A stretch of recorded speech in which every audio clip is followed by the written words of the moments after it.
aquilo que é bom levado ao extremo. Por exemplo, quando se fala de sacramentos, o erro mais crasso do catolicismo romano, há uma lista em relação aos sacramentos, mas é uma força que é dada ao sacramento maior do que, de fato, a Bíblia nos promete. Os sacramentos, por exemplo, se você não participa do batismo, você não teve a regeneração, uma criança é chamada pagã. Nós temos, sim, evidentemente, um zelo pelo sacramento, né? Mas o sacramento do batismo não é regenerativo. Ele não tem um poder regenerador. Para a criança, é a entrada na igreja.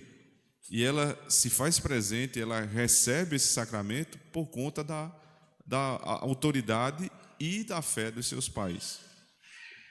Por outro lado, existe um outro erro extremo no meio da cristandade, vamos dizer assim, né, do ponto de vista mais aberto do cristianismo, que é o que surge no meio do evangelicalismo, onde os sacramentos eles são tidos como uma mera participação no culto, alguma coisa que deve-se ter algum respeito, mas nada de outro mundo.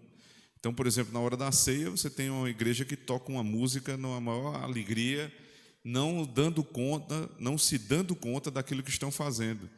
Muitos nem chamam de sacramento, eles têm outras formas, outra linguagem para falar daquilo que o Senhor instituiu. E o equilíbrio disso, não somos nós, né, necessariamente, o equilíbrio disso é o que diz a Escritura. O que a Escritura nos ensina é que os sacramentos são extremamente importantes para a vida cristã. E isso não somente no Novo Testamento, mas desde a Antiga Aliança.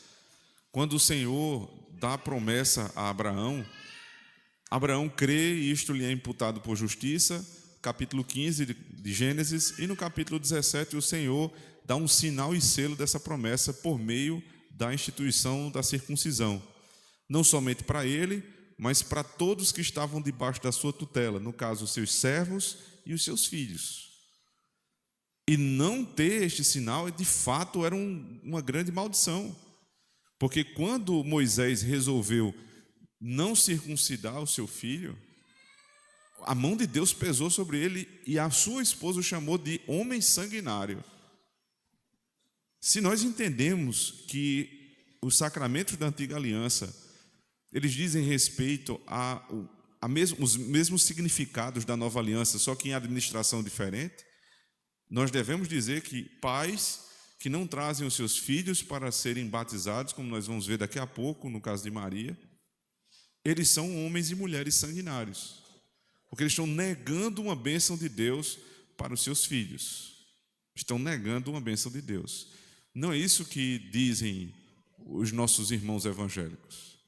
Muitos deles não têm a prática do batismo infantil, né, por falta de conhecimento, não consigo explicar de outra forma, é pura falta de conhecimento. E ainda dizem como é, né, a pergunta é, como é que vocês batizam seus filhos? Ora, porque dentro da reforma protestante, nós só rompemos com aquilo que vinha da igreja histórica, aquilo que estava errado. Os nossos pais reformadores não eram pais revolucionários. Os reformadores não vieram para colocar tudo abaixo e começar de novo. Essa é uma acusação que os católicos fazem, os romanos fazem contra nós, mas nós não reconhecemos isso como verdade. Nós não chamamos de revolução protestante, porque não foi uma revolução, foi uma reforma.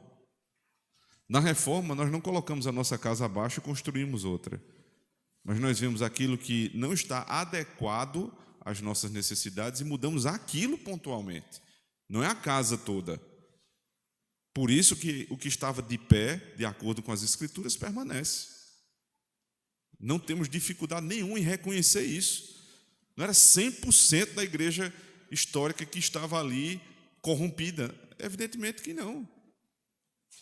Existiam homens fiéis, como o caso de Martinho Lutero, que estavam dentro da igreja, e outros tantos que foram utilizados por Deus ao longo da história, que eram homens fiéis, servos de Deus, e que precisavam ser usados pelo Senhor para a reforma, não para uma revolução. E eles permaneceram fiéis também às instituições dos sacramentos, dando ênfase tanto ao batismo quanto à ceia, retirando os exageros dos 7 sacramentos romanos e se voltando para os 2 que foram instituídos pelo nosso Senhor Jesus Cristo. E a estes toda honra e reverência são dadas. Por isso a ceia, irmãos, era muitas vezes defendida pelos nossos reformadores, e especialmente depois disso, porque na reforma havia toda uma discussão a respeito do significado da ceia, dos elementos, mas passado esse período, tendo sido já concretizada essa discussão e a conclusão do que é a ceia, não é meramente um memorial, mas, como disse João Calvino, é um sacramento de Deus que nos faz ter mais comunhão uns com os outros e com o Senhor, que nos faz ter a certeza que fazemos parte do corpo de Cristo, tendo nos elementos a presença real e espiritual do nosso Senhor. Tendo passado essa discussão, os puritanos, eles muitas vezes discutiam a respeito de quantas vezes a ceia deveria ser oferecida aos comungantes. E boa parte deles defendia que dominicalmente nós deveríamos ter a ceia que nós fazemos hoje aqui na nossa igreja. É uma bênção de Deus poder cear todos os domingos. Quem dera tivéssemos todos os domingos o batismo. O Senhor nos deu esse ano uma quantidade ímpar de batismos. Nos últimos 2 meses, praticamente todos os cultos eu estou trazendo um manual de culto para fazer batismo. E eu queria chegar ao ponto de não precisar levá-lo para casa, mas deixar aqui. Tamanha era a necessidade de termos batismos.